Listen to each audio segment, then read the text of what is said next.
Screams louder.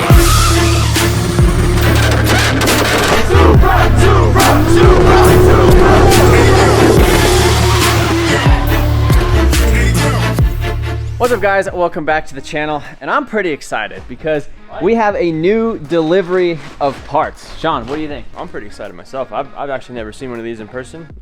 Heard a lot about them, never seen one. I've heard a lot about them as well. I've seen a lot about them. I basically got these parts from, I got some of the parts. Leasey parts for this thing and that thing, which you guys will see in a bit. And then under this was actually there, right? my friends from MotionAuto parts. If you guys remember when I bought the R8, needed an engine, couldn't find one. He's worked with BS for Build in the past. They basically have a huge salvage yard where they part out a lot of things, whether it's like F-250s or Honda Civics. They have like 38,000 products listed on their eBay store, which is insane. MotionAuto parts actually had this out of a rolled Amazon truck. It got hit by a tornado. This thing got hit with a tornado, but you guys will see when we unwrap this thing what it is. But essentially for the R8, they had a wrecked Lamborghini Huracan that they essentially parted out. I got the engine from it. We put it in the R8. I had a great R8. And then I ended up selling it, and I'm kind of sad. What we're doing with this thing, obviously that's an engine. It's a beautiful engine, and it's a big engine. We have a couple cars around the shop that are lacking engines, that need engines, and this being one of them. So what do you think? Do you think that thing would be? Yeah, there's like a third of the motor in here right now, I think. So maybe that. You guys will see how this plays into this in a minute, but Sean, go ahead. What is this? Look at that. Does it say it anywhere? Fomoco. You know, it kind of looks like an LS. Like it kind of looks like an LS. What is this, buddy? This is a 7.3 liter Godzilla. What do you think? You think it'd be good? Godzilla in Godzilla? We got a little dual Godzilla action. Look at all this going on here. Room in here between the valley and the intake. Look at that. What do you think would fit there? Probably a lot of good stuff. So either look at that. Maybe supercharger. This thing is all about torque. It's insane the amount of power. Let's see, does it say like the specs on it? So this is a used engine. It is not a brand new engine, but it, like I said, it came out of a Amazon truck. Literally a truck from the Amazon thing. And you can see they had to replace the alternator, and this is the valve cover. So it had a broken valve cover over here. We need probably 2 coil packs and maybe one of these. So probably 2 coil packs and a valve cover. They do make billet valve covers for these things. This is going to be kind of an issue for clearance in a lot of things, which they do. So Edelbrock makes one. I know a guy that is working on another one. They have some billet intercooled ones. There might be another billet intercooled one here in the future. But yeah, one of the biggest questions that I've had with this thing is obviously from the factory, they come with like a 6R80, which is Ford's like 6-speed transmission, or they come with a 10-speed transmission, which I think this one was the 6-speed, but I think a lot of them come with the 10 speeds. 10 speeds are kind of tough to control with like an aftermarket controller. So as you can see, we have the stock ECU right here, which is a Bosch unit, and I'm pretty sure that controls the engine and the transmission. We don't got no transmission. Not yet. We have 0 transmissions, but what we do have in this box from Leasey Parts is potentially... Oh! That looks like a manual transmission to me, buddy. That's not an automatic shifter. We have a 6-speed transmission. We also have some stuff up here at the front. Flywheel. Flood. Got this. My question for a while has been, what manual transmission bolts up to this unit? So we're gonna find out, because this is a transmission out of a 2015 Mustang GT, which is the 5-liter, which has the modular bell housing. This engine, the 7.3 GODZILLA, supposedly has the modular bell housing. So technically, that transmission and flywheel, everything from the Coyote basically just bolts up. I don't know, this thing's probably delivered a lot of packages, and I don't know what it'll be delivering other than just a ton of torque. See if the bolt holes line up. Hard to say, but if you look right there, it looks like they do. The gear looks the same for the starter. These engine mounts, I don't think these engine mounts are gonna work, so we're gonna have to get rid of those. Can you get it out of there by yourself? Oh my goodness. Everybody oh, watch out for the fresh paint. Just stick it up there. Just bolt it on right now. Just like that. Uh-oh. Buddy, I think it bolts up. I think it's bolted. Yeah, it'll go. It is ready to go. If this bolts up, the flywheel holes, I mean, that's my only other question, is bolt holes on the flywheel, does that bolt to the crankshaft of this? Technically, then this clutch and everything came out of this transmission. Same length on the face of it. In theory, it should work just fine. I think this is technically the first time I've ever seen this engine with a manual transmission. Like I've looked on the internet, I haven't really seen anybody talking about it, doing anything. Because a lot of people do these with the 10 speeds, right? Well, I mean, they're just swapping them in hot rods Yeah. or F-150s. I've seen people put them in Raptors. They do them in Fox bodies. Most of them are race cars and they're automatics. They're not stick shift. Exactly. So that is a drive shaft for a Mustang. Makes sense because we have a Mustang and S550 transmission. Depending on what car we end up putting this thing in, we might have to extend, retract, but essentially we have the flange, which is just that. Yeah. We got to figure it out at the end of the day. Put it in maybe the Mustang, maybe a truck, maybe an off-road rig, something. But whatever it is, it's gonna have some torque, which the thing that needed the most torque could get it. Yeah.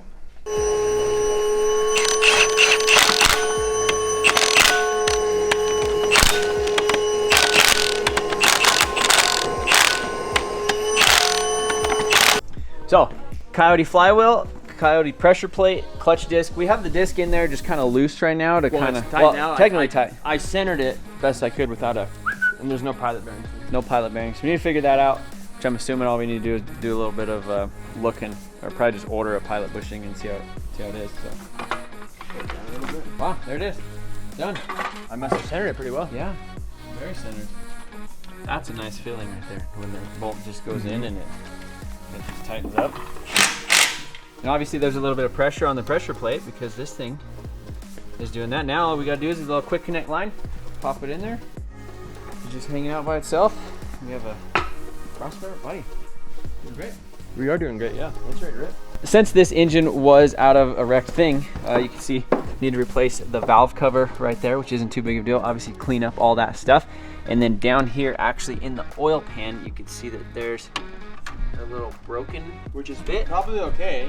Basically, I found a picture of a Coyote in a transmission, and it seemed like the oil pan on the Coyote was a little bit more level with the length down there. So you can see, we have a couple inch difference. So maybe it might actually even work out that we may have to shorten it. And then I think they have like an oil cooler delete because it technically has an oil cooler on the side of it right here that's kind of built in. There's another company that makes like a whole, like a auxiliary, like an oil pan replacement that is a lot shorter too. Okay. So yeah, I don't know. Need to get these engine mounts off here. That way we can start mocking up our other ones and we'll be doing great. What is this? Do you need this vacuum pump? Got my clutch pedal hooked up in here. Got my steering shaft. Be bouncing. First drive of our 7.3 powered pallet. How you doing? Will you start up for me real quick? How we starting it? I'm gonna floor it, buddy. All right, ready? You getting ready to floor it? We're in third.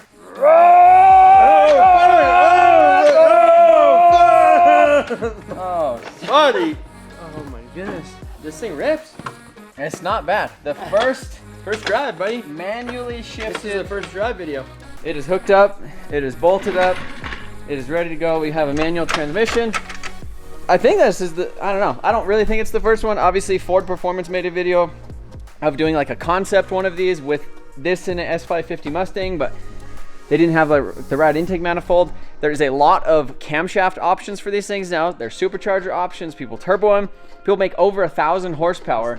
Basically with this thing unopened. Stock internals. Stock everything, like stock cam, stock valve train, just with a supercharger, which is crazy. That's wild. With a cam only, with like mild porting on heads, people are making like 600 horse and 600 torque. No replacement for displacement, buddy. That's it. Right here. Seriously, like that is the equation. Like we really enjoyed the big block in the C10, but it wasn't very like modern. Yeah. So this is like a modern, it's still technically, I think it's considered a small block. What do they tune these things on as far as like superchargers and stuff? How do they have programs? Do they have stock standalones? ECU? You can flash them. There's another OBR. I think some people are running them on Holley. I think some people's running them on Haltech. I think our plan for this thing is we're going to run it on ECU Master. Okay. So ECU Master, obviously you guys know I am a dealer for ECU Master. If you purchase an ECU Master through our website, MotionAutoPerformance.com, every dollar you spend, you get you get some entries for the R32 over there, but you also get some performance parts as well. What's up guys, Trevor from the future here. I just wanted to interrupt this video and let you know that this week is Tech Week on MotionAutoTV.com. Every dollar spent not only gives you 7 times entries for a chance to win that R32 Nissan GTR, makes a little over 500 horsepower, we're putting these random pieces of tech in random orders. So somebody is gonna get this Xbox in an order, somebody's gonna get some headphones, somebody's gonna get a GoPro Hero 8, but one of our lucky VIP members is actually going to get this MacBook Pro. If you are not a VIP member, that is fine. You will still get entered to win the R32 and these random pieces of tech in your order. So click that link. Good luck.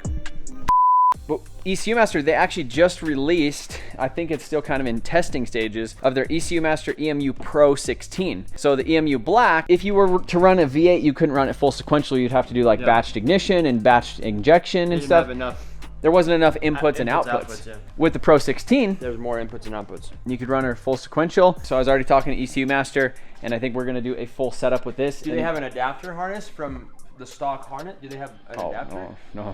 So we're gonna have to make one. Oh yeah. I mean, it's one of those things. Pretty much exactly what we did with the 3UZ yeah. is we took the factory harness, the factory connectors. We'll get rid of all the stuff we're not using. Obviously the tranny stuff, because this is an auto tranny harness. Probably, depending on what we do, we'll keep drive by wire. I'm assuming. Yep. Keep drive by wire. And then so one of the other good things is that since this is out of a van, it actually has shorter accessories in the front than if it was an F250. This thing sticks out to like right here. There's you want to keep this fan or no? We're gonna run. No, that's right. Okay. Well, perfect. throttle body, that. So we'll get rid of all this and we'll run electric fans. So this has variable cam. Timing. How does that work? VCT. How does it work on these? Basically, advances or retards the timing on the camshaft. It's not chain driven. No, I mean it is. It's chain driven, but how do they do that? It just has like just like a VVTi.